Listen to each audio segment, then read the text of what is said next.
Assalamualaikum warahmatullahi wabarakatuh. Salam dan bahagia Bapak Ibu Guru hebat. Saya Rizky Vidya, CGP Angkatan 10 Kabupaten Bangka Barat, Provinsi Kepulauan Bangka Belitung. Assalamualaikum warahmatullahi wabarakatuh.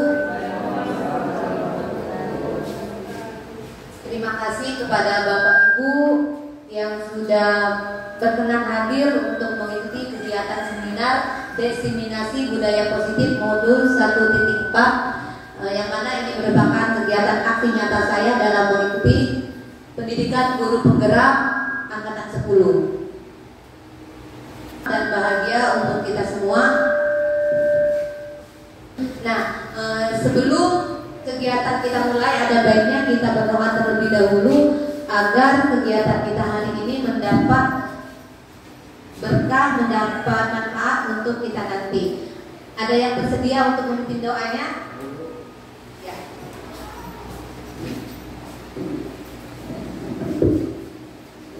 Baik, terima kasih.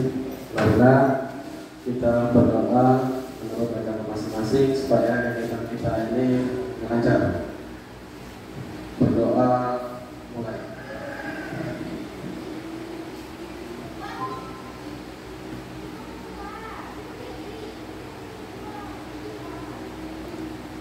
Selesai. Terima kasih.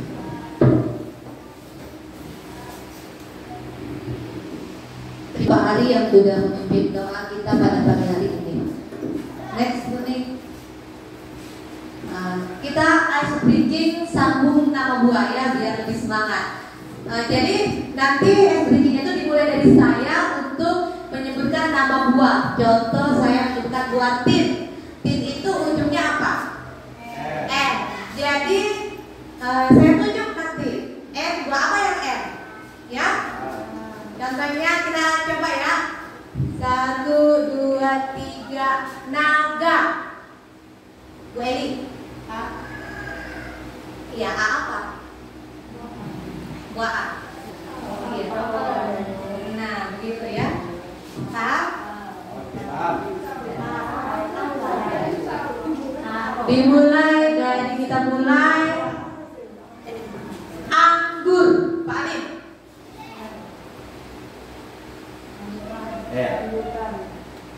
Ya, R-nya rambutan. N, Buyun. M. Buah yang N apa? Naga. A, Pak Ruhin. Apel. L, Bu Sumi. Leci. I, Bapak Hari. I masih apel.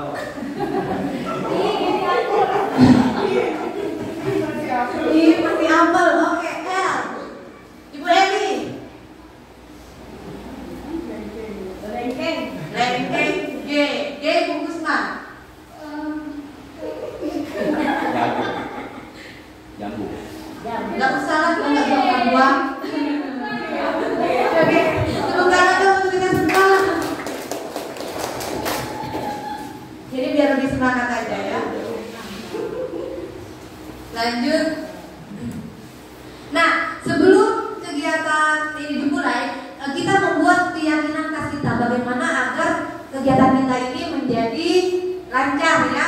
Apa sih yang harus kita yakinkan agar kegiatan ini sukses begitu?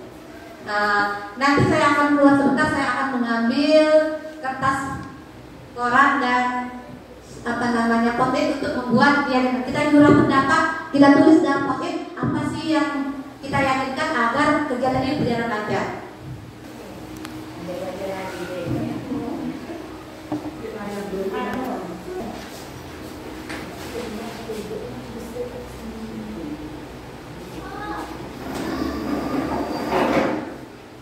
Nanti Bapak Ibu menempelkan apa yang menjadi keyakinan Bapak Ibu agar kegiatan ini berjalan lancar. Nanti kita tempel di sini.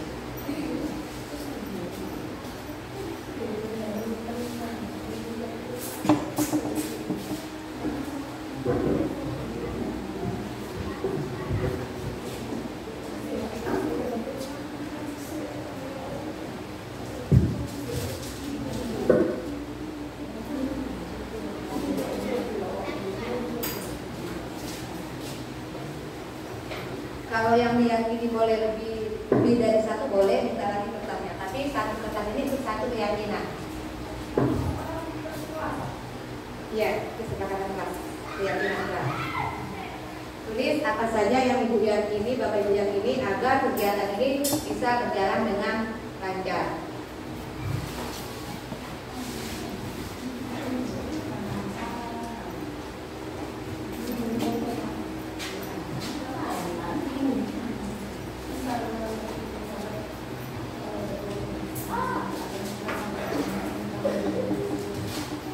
Contohnya tertib dalam kelas, tidak ada yang keluar-keluar, atau handphonenya di silent, atau bertanya jika bingung, semangat dalam belajar.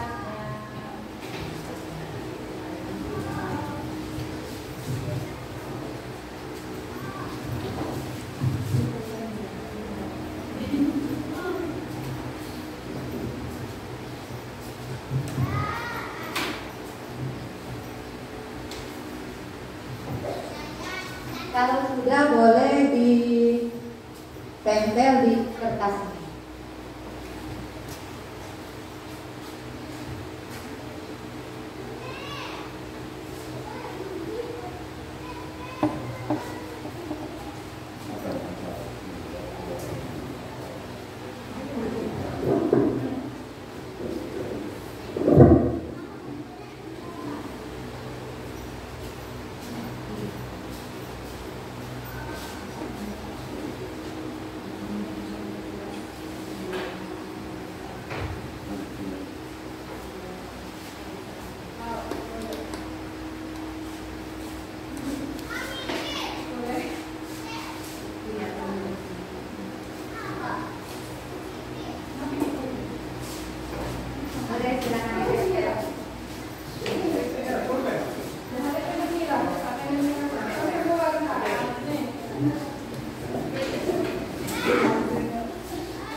Baik Bapak Ibu, kita sudah membicarakan pendapat kita tentang keyakinan kelas. Jadi saya akan membacanya. Yang pertama,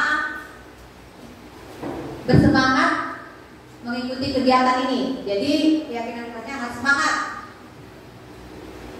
Boleh dituliskan Ibu Uzma. Angkat tangan jika ingin bertanya. Jadi jangan ngomong dulu, angkat tangan dulu jika ingin bertanya. Semangat masih sama dengan yang tadi, bersemangat dan semangat mengikuti kegiatan dan sungguh-sungguh. Ya, disatukan saja. Kita ungkap berarti intinya sama, semangat ya. Kemudian disiplin dalam belajar.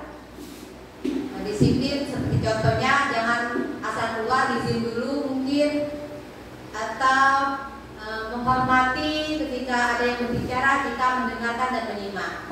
Kemudian mengikuti kegiatan dengan baik dan tertib, mungkin sama saja dengan disiplin tadi ya. Lanjut, jangan berbicara di dalam kelas. Bisa tidak kita kelompokkan dengan disiplin tadi?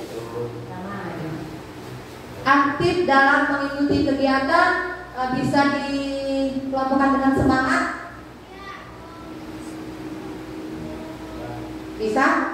Tidak atau dia berdiri sendiri? Tidak ya? Ya, berarti aktif dalam mengikuti kegiatan. Aktif bertanya, tidak diam aja. Ya.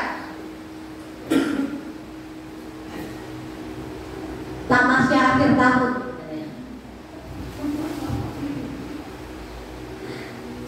Etika dalam berbicara dan komunikasi, berarti ini apa ya? Sopan ya? Atau tertib, masuk tidak? Sopan santun atau kita tulis saja etika dalam berbicara.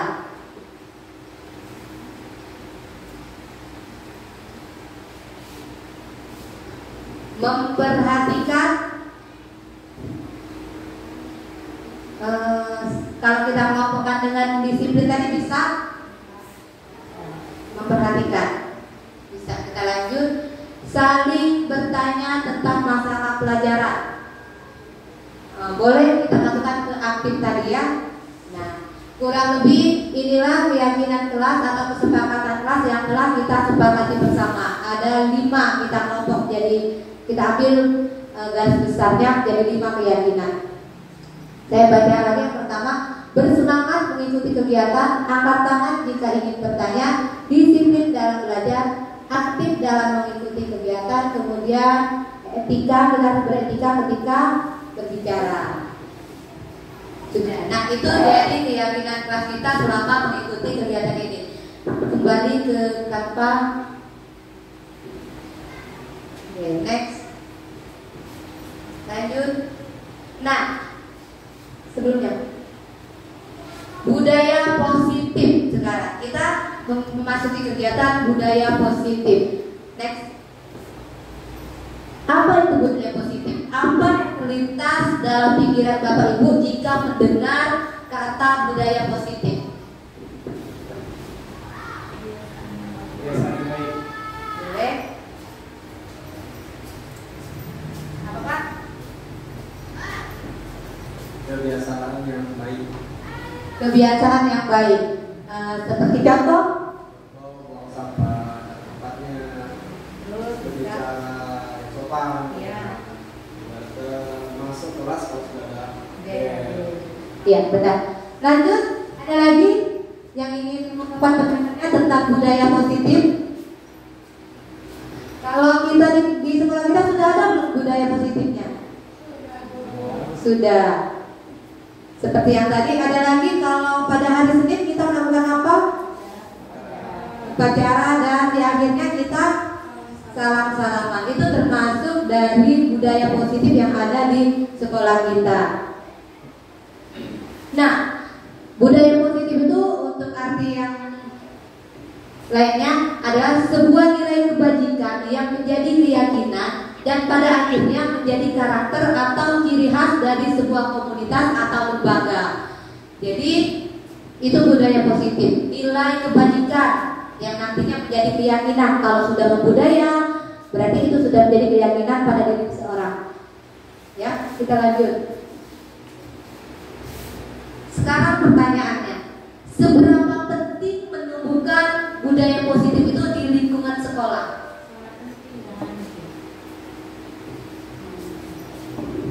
Sangat penting kalau menurut saya. Iya, ada alasannya Bu? Karena dengan budaya positif itu bisa menciptakan dan menumbuhkan karakter yang positif juga bagi anak-anak. Iya, benar. Boleh kasih aplaus dong sama Ibu Sumi? Ya, benar. Next. Kita ibaratkan peran guru menumbuhkan budaya positif. Kita ibaratkan seorang guru itu adalah seorang petani. Kita ambil contoh perbandingannya dengan hidup tumbuh-tumbuhan seorang petani. Di sini petani dalam hakikatnya sama kewajibannya dengan seorang pendidik. Petani yang menanam padi misalnya hanya dapat menuntut tumbuhnya padi. Ia dapat memperbaiki kondisi tanah, memelihara tanaman padi, memberi pupuk dan air, membasmi ulat-ulat atau jamur yang mengganggu hidup tanaman padi dan lain sebagainya. Next. Nah, dari uraian tersebut kita dapat memahami bahwa sekolah diibaratkan sebagai tempat bercocok tanam dan pendidik itu sebagai petani. Jadi guru atau pendidik itu harus mengusahakan sekolahnya jadi lingkungan yang menyenangkan, menjaga dan melindungi murid dari hal-hal yang tidak baik. Dengan demikian karakter murid tumbuh dengan baik. Ada seorang teman mengatakan lingkungan akan mempengaruhi perkembangan pola pikir dan tingkah laku.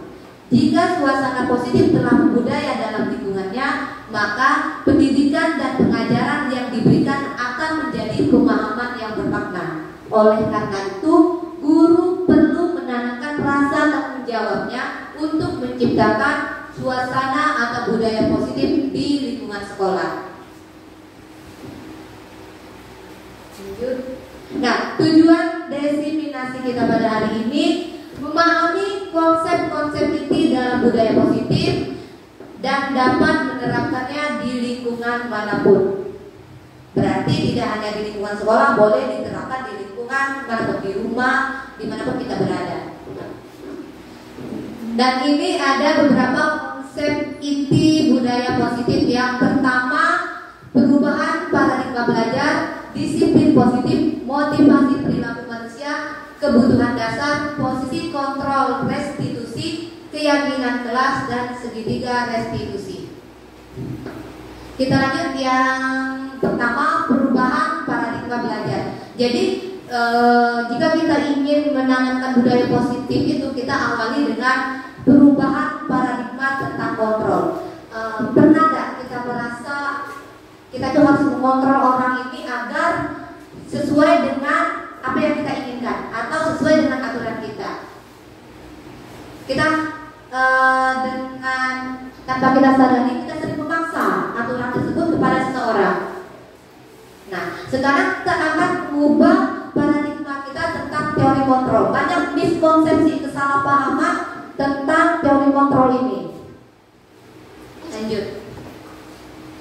Teori kontrol merujuk kepada setiap perspektif yang membahas ihwal pengendalian tingkah laku manusia. Nah, sekarang kita bermain lagi. Silakan cari pasangan. Satu menggenggam tangan, yang satunya berusaha untuk membuka. Yang untuk membuka itu, yang menggenggam tugasnya menggenggam sekuat tenaga, jangan sampai terbuka. Dan kalaupun terbuka, itu nanti ada alasannya. Dan yang mencoba membuka boleh dengan cara merayu, membujuk, menggelitik, bahkan menggunakan kekerasan.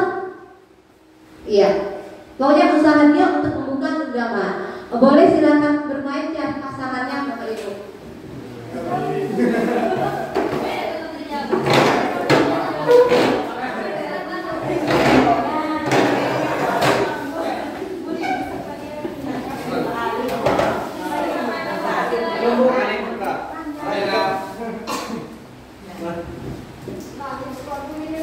Sudah? Kita lihat Bapak. Nah, ya. Bapak Firdaus menggenggam dan Bapak Robuhin itu membuka. Silakan Bapak membuka.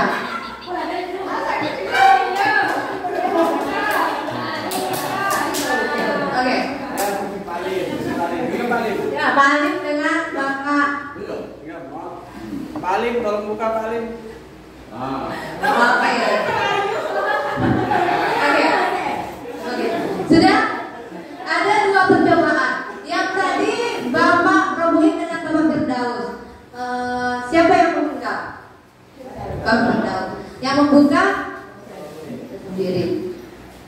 Bapak sendiri. Apa tadi? Bagaimana cara Bapak untuk membukanya? Bapak berarti ada suatu tindakan, ya? Apa alasan Bapak Firdaus untuk membukanya? Terpaksa ya? Terpaksa membuka? Terpaksa membuka. Sekarang Pak Arif dan Bapak Hariman. Tadi Bapak mendengar? Iya. Nah, siapa yang membuka? Bapak Arif. Apa? Bagaimana cara Bapak membukanya? Minta tolong merayu. Merayu. Bapak? Saya karena Iya. Terpaksa yang tidak? meminta dengan sopan saya. Iya. Berarti beda kasus kan sama kondisinya dengan Pak Robuhin dan Jadi di Pak Arif dan Pak Hariman menggenggam, tapi tidak pakai paksaan, meminta dengan sopan, dan Pak Alif membuka dirinya menerima itu, sehingga dia dengan mudahnya untuk membuka genggaman. Kita lanjut. Teori kontrol bukan berarti kita mengontrol orang lain, tetapi yang punya kontrol itu dirinya sendiri. Seperti Bapak Firdaus, sebenarnya bukan Bapak Robo ini yang membukanya, tapi dia sendiri yang rela membuka karena dia tidak mau lagi dipaksa. Dia sendiri yang, seperti Pak Alif, usaha Pak Alif mungkin tidak seberapa, tidak menyakiti, tapi dia merasa yakin, dia sendiri yang membuka. Jadi itu yang harus kita pahami dulu, bahwa teori kontrol itu bukan berarti kita harus mengontrol orang lain. Banyak sekali miskonsepsinya, ilusi tentang teori kontrol ini. Lanjut. Nah, yang pertama ilusinya atau miskonsepsinya itu guru mengontrol murid. Berarti itu kurang tepat. Lanjut, Bu Nik. Nah, ilusi guru mengontrol murid. Lanjut. Pada dasarnya kita tidak dapat memaksa murid untuk berbuat sesuatu jikalau murid tersebut memilih untuk tidak melakukannya. Ya, walaupun tampaknya guru sedang mengontrol perilaku murid, hal demikian terjadi karena murid sedang mengizinkan dirinya untuk mengontrol. Bisa saja tadi Pak Firdaus untuk tetap membuka tangannya apapun yang terjadi, dan bisa saja Pak Alif tidak mudah untuk membuka tangannya. Itu terjadi karena dia memang ingin saja pada saat itu. Lanjut. Ilusi bahwa semua perbuatan positif, efektif, dan bermanfaat. Mungkin Bapak Hari punya pikiran tadi pada saat merayu, perkataan-perkataan itu bisa membujuk. Padahal pada dasarnya itu hanya pada saat itu Pak Ali lagi mau saja untuk membukanya. Kemudian lanjut, ilusi bahwa kritik membuat orang merasa bersalah dapat menguatkan karakter. Nah, menggunakan kritik dan rasa bersalah untuk mengontrol murid menuju pada identitas gagal, karena itu hanya sementara. Kita maunya mereka ini selamanya sesuai dengan apa yang sudah nilai-nilai kebajikan yang sudah mereka yakini. Ilusi lagi bahwa orang dewasa memiliki hak untuk memaksa.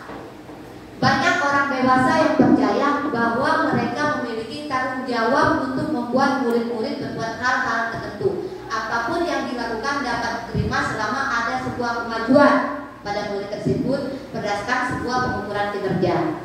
Pada saat itu pula orang dewasa akan menyadari bahwa perilaku memaksa tidak akan efektif untuk jangka waktu yang panjang, dan nantinya akan timbul sebuah hubungan permusuhan yang akan terbentuk. Ya.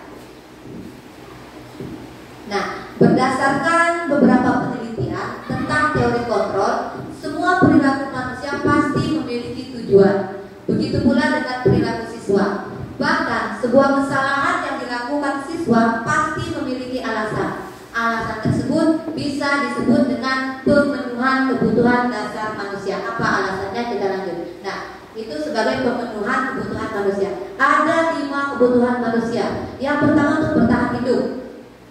Alasan mereka melakukan sesuatu itu. Kemudian mereka butuh kasih sayang atau perhatian. Mereka butuh kebebasan.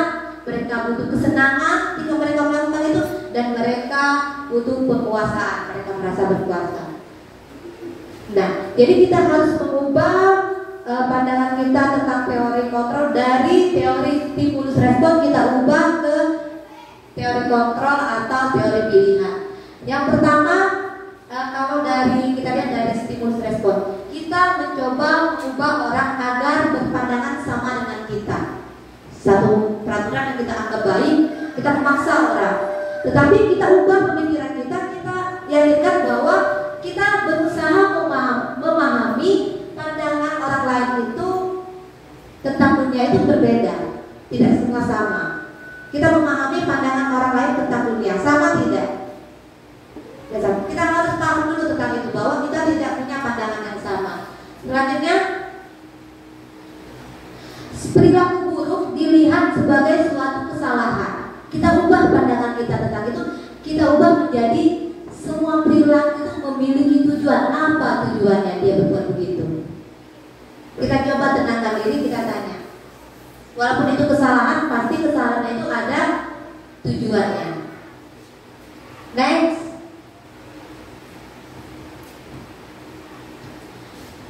Nah, jadi kita lanjut setelah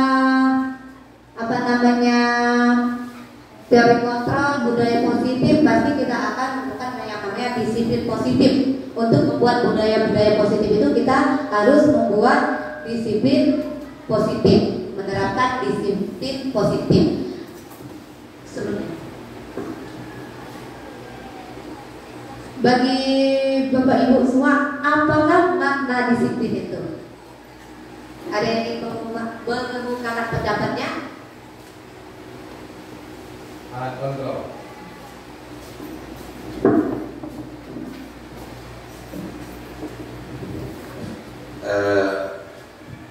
Pendapat kami, apakah yang dimaksud dengan disiplin? Disiplin itu adalah sebagai alat kontrol. Alat kontrol, ya. Terima kasih Bapak. Ada lagi? Menurut saya pribadi, disiplin adalah melakukan sesuatu sesuai dengan tempatnya, sesuai dengan aturannya. Baik, jadi disiplin itu menurut Bapak Ibu boleh kasih upload tepuk tangan untuk kita semua. Menurut Bapak Ngebuin, disiplin itu alat kontrol, dan menurut Ibu Sumi, disiplin itu melakukan sesuatu sesuai aturannya. Kita next. Jadi apakah makna disiplin itu berasal dari bahasa Latin disciplina yang artinya belajar. Kemudian makna asal dari kata ini berkonotasi dengan disiplin diri dari murid-murid Socrates dan Plato. Disiplin diri membuat orang menggali potensinya menuju sebuah tujuan apa yang dia hargai. Ini makna sebenarnya. Disiplin diri membuat orang yang menggali potensinya menuju sebuah tujuan apa yang dia hargai. Dia menghargai itu dan dia mencoba menerapkannya untuk mendisiplinkannya. Namun dalam budaya kita, makna kata disiplin telah berubah menjadi sesuatu yang dilakukan seseorang pada orang lain untuk mendapatkan kepatuhan, mengontrol, membuat orang patuh. Ya, kecenderungan umum adalah menghubungkan kata disiplin dengan ketidaknyamanan. Ketika kita mendengar kata disiplin, kita sudah merasa tidak nyaman. Bukan dengan apa yang kita hargai atau pencapaian suatu tujuan mulia. Seharusnya disiplin itu menjadi sesuatu yang kita hargai, kita yakini, tapi berubah maknanya menjadi ketidaknyamanan bagi kita, ya. Lanjut.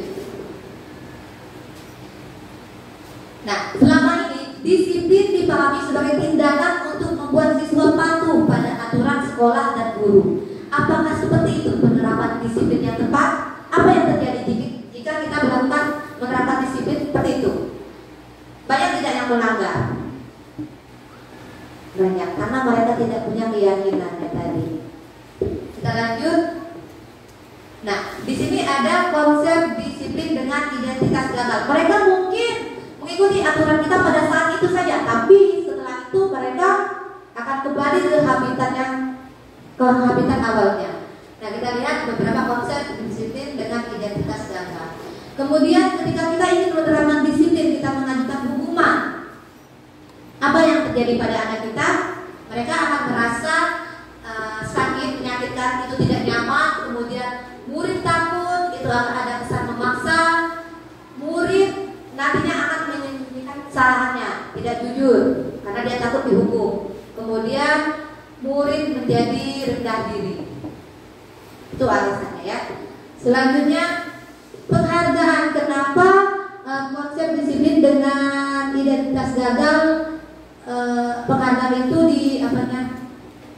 diisi dengan konsep disiplin dengan identitas gagal, dicap sebagai konsep disiplin dengan identitas gagal. Apa sih alasannya? Ketika kita mendapat murid yang tertib, kita kasih ini, dia yang rapi, kita kasih hadiah, apa yang terjadi? Ternyata itu tidak efektif. Dia hanya melakukannya untuk mendapat hadiah saja, tidak dalam waktu yang panjang itu tidak berpengaruh pada dirinya, hanya dalam jangka waktu pendek. Kemudian merusak hubungan. Ada tidak kawan lain yang iri? Pola pilih kasih, ibu pilih kasih, nenek banyak merusak hubungan. Apa yang terjadi? Bisa saja nanti anak tersebut dikucilkan, dibully oleh kawan-kawan yang lain. Kemudian mematikan kreativitas ketika dia berkarya, tetapi tidak ada yang menghargai dia malas untuk berkarya, dia malas untuk berkreativitas. Untuk apa berkreativitas? Katanya kalau tidak dihargai. Nah, itu mematikan kreativitas dia. Selanjutnya kita lanjut. Nah, sekarang kita ingin mengubah dari konsep disiplin dengan identitas gagal, kita ubah ke konsep disiplin dengan identitas sukses. Nah, salah satunya itu memberikan program kebajikan atau apresiasi. Kita beri apresiasi. Tapi dalam memberikan apresiasi, kita perlu mengingat beberapa hal. Yang pertama, beri pengakuan secara khusus, beri pengakuan secara pribadi, beri pengakuan kepada semua murid bergantian, tidak satu-satu. Kemudian beri pengakuan secara konsisten dan fokus pada prosesnya. Lanjut. Nah, contoh pengakuan apresiasi kebajikan. Kemarin saya perhatikan, pembuka, rasa empatimu besar sekali. Ini nilai kebajikannya, situasinya pada saat menolong murid baru di kelas kita. Jadi kita beri apresiasi kalau kita ingin mengapresiasi suatu tindakan yang baik bagi dirinya. Kita lanjut. Memberikan konsekuensi. Kira-kira konsekuensi ini sama tidak dengan hukuman? Ada yang ingin menyampaikan pendapatnya? Konsekuensi atau hukuman? Oke, kita lanjut. Nah, sekarang ini mencatat 100 kali di dalam buku kalimat, saya tidak akan terlambat lagi karena terlambat ke sekolah. Kira-kira ini tuh konsekuensi atau hukuman?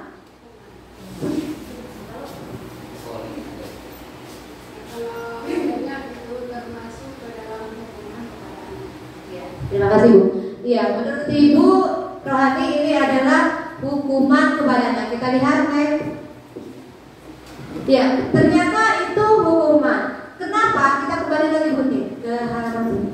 Kenapa? Karena mencatat 100 kali di dalam buku itu tidak ada hubungannya dengan dia terlambat. Ya, tidak ada hubungan, tidak berhubungan. Jadi itu harus segera, harus dapat pelajaran bagi kita penghukumnya. Nah, itu termasuk sebuah hukuman. Lanjut, Bu. Nah, kemudian lari mengelilingi lapangan basket atau lapangan halaman sekolah 2 kali karena terlambat hadir di sekolah. Itu hukuman atau konsekuensi?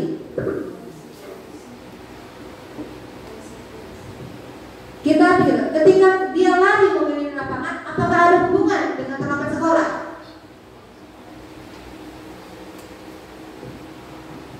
Ada tidak hubungannya? Dia lambat ke sekolah, hadir ke sekolah, dia disuruh lagi. Apakah ada hubungan? Tidak ada hubungannya, kan? Berarti itu adalah hukuman. Kita lanjut.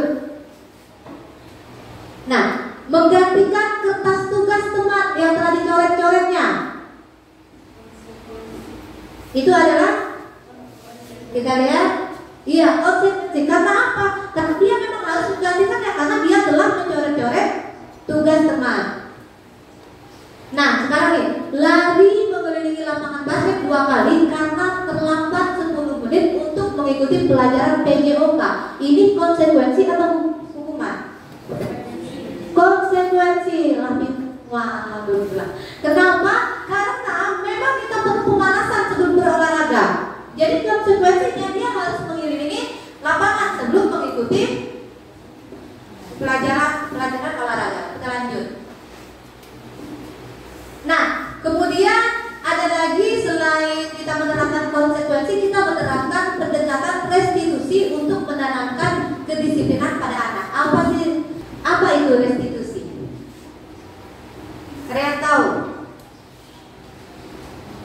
Kita lanjut. Restitusi itu adalah proses menciptakan kondisi bagi murid untuk memperbaiki kesalahan mereka sehingga mereka bisa kembali pada kelompok mereka dengan karakter yang lebih kuat. Restitusi juga merupakan proses kolaborasi yang mengajarkan murid untuk mencari solusi dari masalah mereka dan membuat murid berpikir tentang orang seperti apa yang mereka inginkan, untuk maksudnya inginkan menjadi tujuan yang mulia, bukan mereka inginkan menjadi sesuatu yang tidak baik, tetapi sesuatu yang baik. Kemudian dan bagaimana mereka harus memperlakukan orang lain, itu restitusi. Ciri-ciri restitusi. Nah, bukan untuk menebus kesalahan, namun untuk belajar dari kesalahan, memperbaiki hubungan, kemudian tawaran bukan paksaan. Kita menawarkan untuk memperbaikinya, tapi bukan kita memaksa dia untuk memperbaikinya.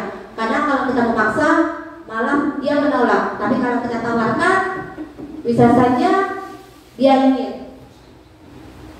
Kemudian restitusi menuntut untuk melihat ke dalam diri. Kemudian restitusi mencari kebutuhan dasar yang mendasari tindakan. Restitusi diri adalah cara yang paling baik. Restitusi fokus pada karakter, bukan tindakan. Kemudian restitusi fokus pada solusi. Selanjutnya restitusi mengembalikan murid yang berbuat salah pada kelompoknya. Kita lanjut. Perbedaan contoh kasus. Ini berbeda dalam segi ucapan atau tindakan kita ya. Contoh kasus siswa yang sering tidak mengerjakan PR. Kalau dari segi hukuman, guru menghukum siswa tersebut hormat bendera selama 10 menit. Ada hubungannya tidak dengan tidak mengerjakan PR? Tidak ada. Berarti itu adalah hukuman. Konsekuensinya, kalau kita lihat dari konsekuensi, apa tindakan guru? Jadi yang guru bertindak, guru lakukan adalah guru memberikan konsekuensi untuk mengerjakan PR-nya saat istirahat atau dikerjakan di jam lain.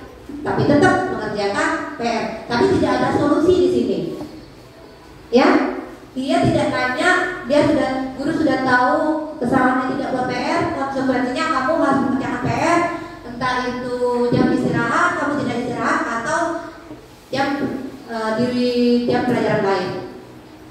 Kemudian kalau dengan restitusi, guru tidak langsung menyebutkan kesalahannya, tetapi guru menanyakan keyakinan kelas dirinya, kemudian membantu.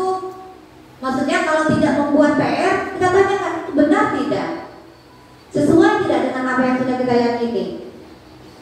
Kemudian kita tanya lagi, apa sih alasannya tidak membuat PR? Bagaimana solusinya supaya kamu nantinya tidak membuat kesalahan ini lagi? Itu cara restitusi ya, kita ngobrol, kita tanya, kita cari solusinya bersama. Lanjut. Nah, menurut Janet Kozak dalam bukunya Restructuring School Discipline, ada tiga alasan motivasi manusia dalam melakukan sesuatu. Ada 3 alasan. Ini kita masuk ke teori motivasi. Katanya seseorang itu melakukan sesuatu pertama untuk menghindari ketidaknyamanan atau hukuman. Ketiga, untuk mendapatkan imbalan atau penghargaan dari orang lain. Dan keempat, untuk menjadi orang yang mereka inginkan dan menghargai diri sendiri dengan nilai-nilai yang mereka percaya. Nah, dari ketiga ini, 3 alasan ini, motivasi ini, kira-kira motivasi dari luar yang membuat mereka itu melakukan sesuatu yang mana? 1, 2, 3. Untuk menghindari ketidaknyamanan dari dalam dirinya yang mau, atau ada motivasi dari luar? Untuk menghindari ketidaknyamanan. Ada ketidaknyamanan, jika dia tidak melakukan ini, ada hukuman yang dia dapat. Berarti dia harus melakukan. Berarti motivasi dia melakukan itu dari dalam dirinya atau dari luar? Dari luar, atau motivasi eksternal. Kemudian untuk mendapatkan imbalan atau penghargaan eksternal atau motivasi eksternal. Kemudian untuk menjadi orang yang mereka inginkan dan menghargai diri sendiri dengan nilai-nilai yang mereka percaya. Dia melakukan suatu kebajikan itu dari dirinya sendiri. Dia percaya nilai itu baik dan dia menghargai dirinya sendiri. Itu motivasinya dari mana? Berarti motivasi intrinsik atau motivasi internal, ya. Kita lanjut.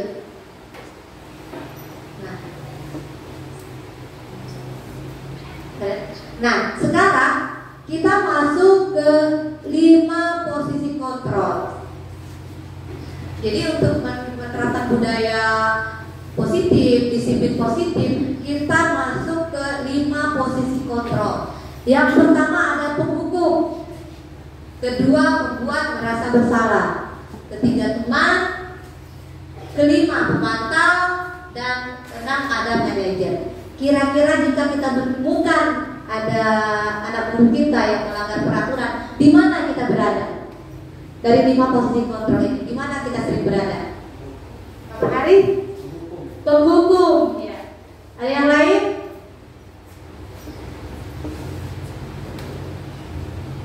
Ada yang jadi manajer atau pembuat merasa bersalah? Ada sebagai teman? Nah, kita lihat. Next, kuning. Tapi seringnya kita itu lebih ke penghukum, ya. Penghukum cirinya nada suara tinggi. Tinggi dah nada suaranya. Bahasa tubuh mata melotot dan jadi menunjuk-nunjuk menghardik. Itu ciri dari seorang penghukum. Lanjut. Pembuat merasa bersama. Nada suaranya membelas. Tubuh merapat pada anak. Ibu kecewa sama kamu. Su ibu. Sering tidak begitu? Jadi pembuat merasa bersalah. Kemudian teman. Guru pada posisi ini tidak akan menyakiti murid, namun akan tetap berupaya mengontrol murid melalui persuasi, ajakan, ayolah kerjakan tugas ini, yuk kita sama-sama kerja, yuk, dan nyaman. Nah, ramah, dirinya ramah, akrab dan bercanda, bahasa tubuh merapat pada murid, mata dan senyum jenaka. Pemantau, nada suara datar, bahasa tubuh yang formal. Seorang pemantau sangat mengandalkan perhitungan catatan, ada data, fakta, bukti. Nanti dia akan memberikan konsekuensi, tapi berdasarkan fakta data yang ada. Itu pemantau. Lanjut. Dan manajer, nada suara tulus, bahasa tubuh tidak kaku, mendekat ke murid. Posisi di mana guru berbuat sesuatu bersama dengan murid, mempersilakan murid mempertanggungjawabkan perilakunya, mendukung murid agar dapat menemukan solusi atas permasalahannya sendiri. Dia menawarkan solusi. Nah, sekarang kita kembali ke tadi, ke hukuman. Kira-kira jika kita berada di posisi penghukum, efeknya apa ke siswa? Apakah kita jamin dia akan mengikuti peraturan itu sampai dalam jangka waktu yang panjang? Bisa tidak? Bisa jadi dia hanya pada saat itu juga. Selebih dari itu dia sudah berbuat salah. Kemudian saya bertanya, selama masih sekolah, ingat-ingat waktu SD, SMP, SMA, kuliah, ada tidak dihukum? Ada. Cerita dong, Bu.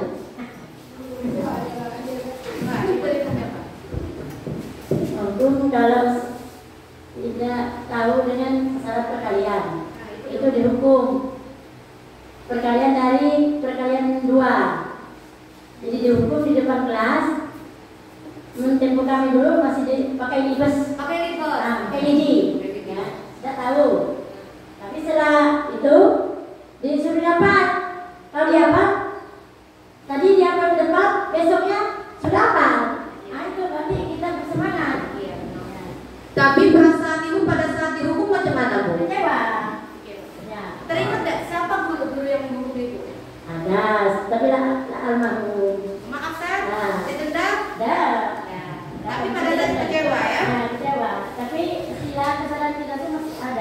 suara nih. Untuk belajar. Iya. Kenapa? Tapi ibu teringat terus. Oh, ibu ini Sampai sekarang. Iya. Ada lagi di buku?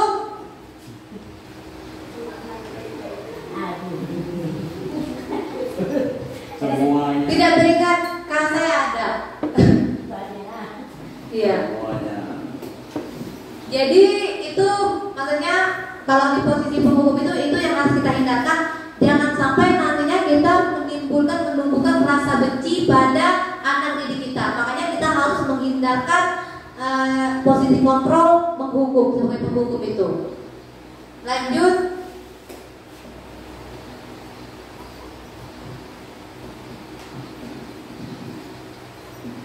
Masih ke yang kedua.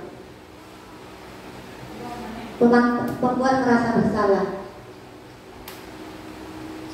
Pembuat merasa bersalah, cirinya tadi kita menggunakan kata rayuan tadi sering kita lakukan, tapi ada tidak maksudnya manfaatnya dari itu? Apakah murid juga akan mentaati peraturan setelah kita membuat dia merasa bersalah? Mungkin dia akan takut, menutup diri. Dia tahu dia sudah tertanam bahwa dia bersalah, gitu ya. Kita akan membuat murid kita merasa takut. Lanjut, teman, posisi teman. Saya yakin Bapak Ibu yang di sini pernah memposisikan dirinya menjadi seorang teman. Pertanyaan saya, apakah ketika kita sudah di posisi sebagai teman, apakah anak didik kita, anak murid kita sudah mempunyai keyakinan, sudah menerapkan disiplin pada dirinya? Apakah masih terlihat anak-anak yang melanggar itu? Padahal kita sudah memposisikan diri sebagai teman. Kadang-kadang terkesan kita merasa anak ini tidak menghargai kita. Ada tidak yang seperti itu? Ada. Ya, itu yang ditimbulkan ketika kita memposisikan diri kita menjadi seorang teman. Ya, murid hanya melakukan disiplin itu pada saat itu juga, maksudnya tidak untuk jangka panjang tapi jangka waktu pendek. Kemudian kadang-kadang murid itu terkesan tidak menghormati kita, ya. Kemudian pemantau. Nah, kita lanjut ke manajer. Kalau manajer ini seperti yang saya katakan tadi, kita mempersilahkan murid mempertanggungjawabkan perilakunya, mendukung murid agar dapat menemukan kita, menanamkan keyakinan pada dirinya. Kita tanya apa yang kamu yakini, sehingga dia akan teringat terus dan mengamalkan nilai-nilai yang baik, yang dia nantinya menghargai dirinya sendiri untuk melakukan kebaikan itu. Lanjut. Nah, contoh perkataan atau tindakan yang dilakukan di setiap posisi. Penghukum, patuhi aturan sekolah, lalu berdiri di depan barisan. Ini contoh. Ini kondisinya, kasusnya siswa tidak mengenakan atribut lengkap saat upacara yang kita lakukan atau yang kita lakukan pada saat di posisi penghukum. Patuhi aturan sekolah, lalu berdiri di depan barisan. Kemudian pembuat merasa bersalah. Berapa kali Bu Guru harus memberitahu kamu, Bu Guru kecewa sama kamu. Itu kata-katanya. Kemudian sebagai teman, ayolah yang tertib, buat Bu Guru bangga. Kali ini tidak apa-apa kamu salah. Ada kata persuasi, ada itu ciri-ciri dari seorang teman. Posisi kontrol seorang teman. Kemudian pemantau, kamu sudah melanggar apa peraturan dan konsekuensinya. Ini dari pemantau, ada aturan, dia mempunyai bukti, fakta, kemudian dia memberikan konsekuensi. Kemudian manajer, kalau kita berada di posisi manajer, kita akan menanyakan apa yang menyebabkan kamu tidak memakai atribut baju lengkap. Kita tanya dulu apa penyebabnya. Pasti sesuatu tindakan kesalahan itu ada tujuannya. Kita tanya apa penyebabnya. Kemudian kita tanya lagi, kita mendukung dia. Kira-kira bagaimana kamu akan memperbaiki kesalahan ini? Kita tidak langsung menghakimi dia, tidak memberi hukuman, tapi kita cari solusi bersama. Ya. Jadi dari kelima posisi kontrol ini, kira-kira kita itu yang banyak kita berada di posisi apa? Hah? Pemantau atau manajer? Iya. Kalau sudah berada di posisi pemantau sudah bagus, tapi baiknya kita di posisi manajer karena kita mendukung murid untuk mencari solusi dari kesalahannya. Kalau pemantau ada aturan, ada konsekuensinya, tapi dia tidak mendukung murid untuk mencari solusi dari kesalahannya. Lanjut. Nah, ini ada kasus saya bacakan, nanti ada pertanyaan. Guru matematika dan wali kelas 8, Ibu Santi sakit sehingga tidak dapat masuk dan mengajar. Akhirnya dicarikan guru pengganti, Ibu Eni. Ibu Eni baru 2 tahun menjadi guru SMP. Beberapa murid perempuan, Pipi dan Natali, mengetahui hal ini dan mulai menggunakan kesempatan dan bersikap seenaknya, tertawa dan tidak mengindahkan kehadiran Ibu Eni. Ibu Eni mencoba menyapa Pipi dan Natali dengan ramah sambil mengingatkan mereka untuk tetap fokus pada pengajaran pengerjaan tugas. Ayolah, tugasnya dikerjakan. Nanti ibu ditegur bapak kepala sekolah kalau kalian tidak kerjakan tugas. Tolong bantu ibu ya. Namun Pipi dan Natali malah jadi tertawa. Ah ibu, santai saja bu. Mereka tetap tidak mengerjakan tugas dan malah mengobrol. Keesokan harinya, Ibu Santi memanggil Pipi dan Natali serta menanyakan tentang laporan Ibu Eni. Ibu Santi menanyakan apakah mereka bersedia memperbaiki permasalahan yang ada. Pipi dan Natali sempat ragu-ragu dan membela diri, namun pada akhirnya mengatakan akan meminta maaf. Ibu Santi menanggapi bahwa tindakan itu boleh saja dilakukan bila mereka sungguh-sungguh ingin meminta maaf. Namun Ibu Santi menanyakan kembali apa yang mereka bisa lakukan untuk menggantikan rasa tidak dihormati Ibu Santi. Baik Pipi maupun Natali mengakui bahwa perilaku mereka tidak sesuai dengan keyakinan kelas. Ibu Santi melanjutkan kembali apa yang akan mereka lakukan untuk memperbaiki masalah. Apakah ada gagasan? Lanjut.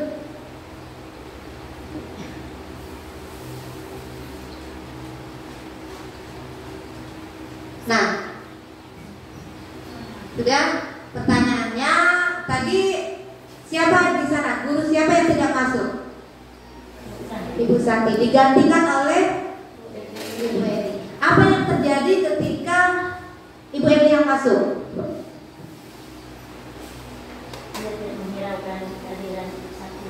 Iya benar. Pipi dan Natali tidak menghiraukan. Ketika Pipi dan Natali tidak menghiraukan, apa yang dilakukan Ibu Eni?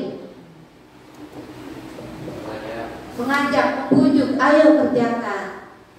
Nah, pertanyaannya, dalam kasus di atas, posisi apakah yang telah diambil oleh Ibu Eni dalam menangani Pipi dan Natali? Jelaskan jawaban. Kira-kira posisi apa yang telah diambil oleh Ibu Eni tadi? Mengajak tadi. Ada 5 posisi kontrol. Di mana posisi Ibu Eni tadi? Ada penghukum, pembuat merasa bersalah, ada teman, ada pemantau, dan ada manajer. Dari 5 itu, di posisi mana Ibu Eni berada?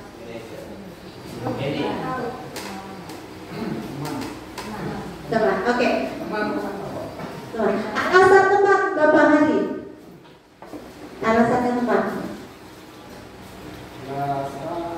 Menurut saya karena dia memberitahu kalau itu tidak dikerjakan, gurunya mendapat teguran. Dia mengajak dia kerja. Jadi posisi sebagai teman kita. Iya. Ya benar Pak Arya. Jadi Ibu Eni tadi sudah mengambil posisi sebagai teman karena ada kalimat ajakan, ayo. Dia tidak marah, tapi dia mengajak anak muridnya. Itu posisi teman. Apa yang terjadi pada Ibu Eni ketika dia mengambil posisi teman itu? Perilaku apa yang didapatkan Ibu Eni dari anak muridnya?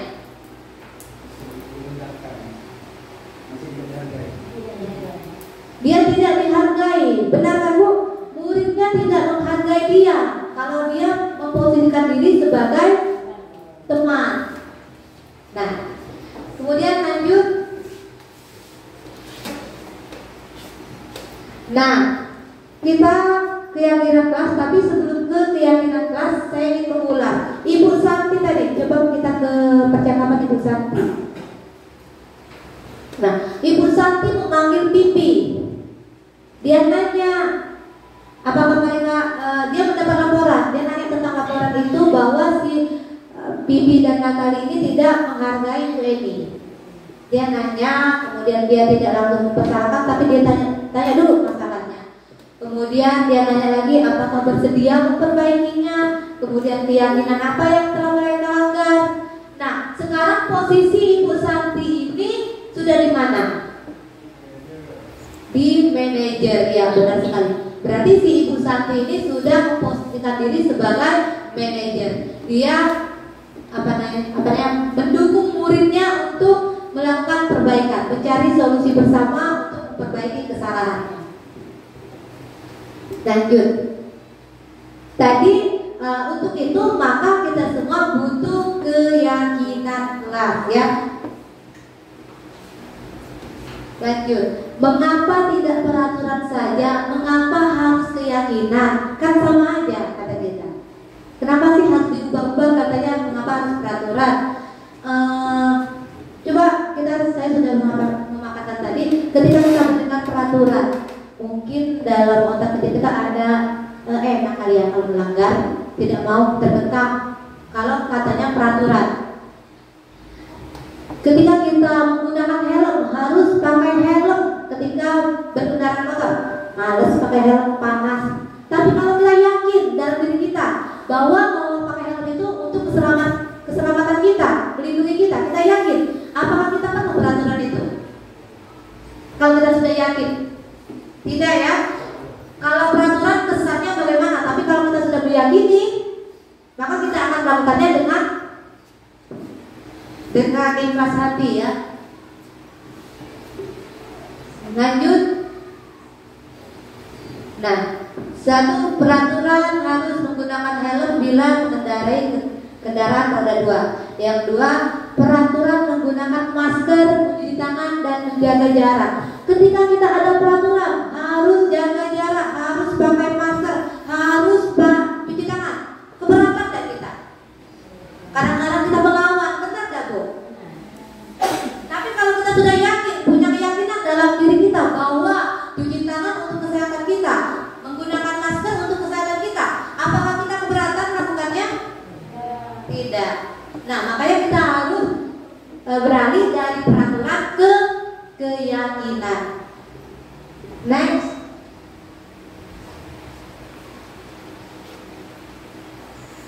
Nah, alasan kita untuk menggunakan keyakinan bukan peraturan itu mendukung motivasi internal dalam diri kita. Kalau peraturan mungkin yang ada itu dari luar, motivasi dari luar kita melakukannya. Kita takut dimarah, ada hukumannya jika tidak melakukan. Tetapi kalau sudah tumbuh motivasi internal dalam diri kita, maka kita melakukan itu berdasarkan keyakinan diri kita sendiri tanpa paksaan. Lanjut, belum nanti Bu. Nah, kemudian keyakinan lebih menggerakkan seseorang dibandingkan mengikuti serangkaian peraturan-peraturan. Lanjut. Nah, sekarang untuk menerapkan ada keyakinan, kemudian kita sudah tahu posisi yang paling baik tadi kita memposisikan diri sebagai seorang manajer. Terus kita harus menerapkan restitusi. Restitusi tadi adalah dirinya mengajak siswa, mendukung siswa untuk mencari solusi dari permasalahannya.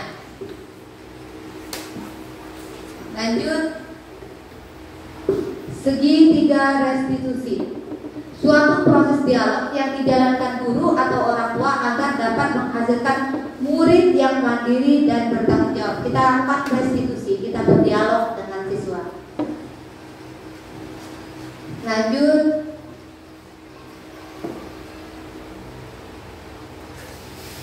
Tahapan segitiga restitusi. Next. Yang pertama itu menstabilkan identitas. Tanya masalahnya apa, bagaimana, tanya dulu. Kemudian lanjut, validasi tindakan yang salah. Kita validasikan bahwa tindakan itu memang salah, tetapi pasti ada tujuannya, pasti ada alasannya. Mungkin dia benar melakukan itu walaupun di mata kita salah. Bagi dia itu tindakan dia yang paling benar. Kita validasikan itu tindakan yang salah. Kemudian menanyakan keyakinan. Ada keyakinan yang kita tanamkan pada dirinya. Jadi sebelum kita melakukan restitusi, kita membuat keyakinannya itu. Nah, menstabilkan identitas. Membuat kesalahan adalah bagian dari proses belajar. Lanjut,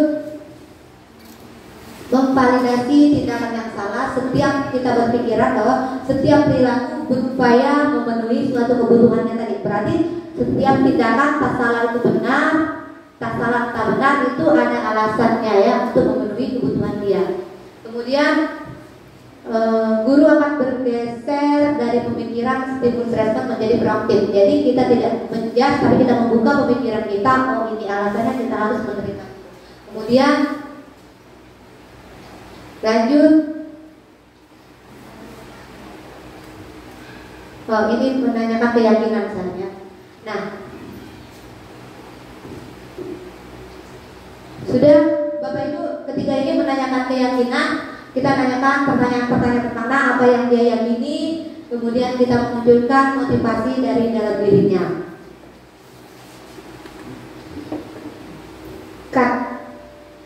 Lakukan. Oke, matikan dulu. Baik Bapak Ibu, ini adalah contoh penerapan segitiga restitusi yang saya lakukan bersama anak murid saya. Nah, kasus pertama, Jasmine yang kesal karena Okta merobek sampul bukunya dan baru ia beli. Ia marah dan tidak bisa menahan emosinya sehingga ia meneriaki Okta. Berikut skenario penyelesaian masalah Jasmine.